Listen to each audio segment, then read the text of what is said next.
মুসারে আল্লাহরে জিগাইবানি, আমি গরিব মানুষ, আমি ভালো কিছু কিনতে পারি না, ছেলে মেয়েকে ভালো কিছু খাওয়াইতে পারি না, ভাঙ্গা ঘর, এত গরিব, ভালো করে ঘর বানাইতে পারি না। আল্লাহরে জিগাইবানি কি করলে আমার উন্নতি হবে, ধনী হব, টাকা পয়সা হবে। আল্লাহরে জিগাইবানি। আল্লাহ মুসা নবী কই ঠিক আছে, আল্লাহরে জিগাইব তুমি কেমনে ধনী হইবা।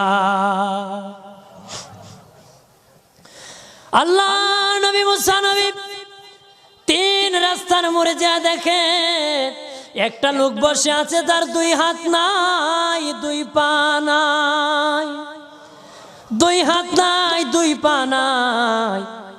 ওই লোক ডাক দিয়া কয়, মুসা রে, জীবনে কোনোদিন নিজে হাঁটতে পারি নাই, নিজ হাতে খেতে পারি নাই, কেউ খাওয়াইলে খাই, নতুবা উপবাস থাকি, বৃষ্টি আসলে ভিজি, সেখানে আমি আবার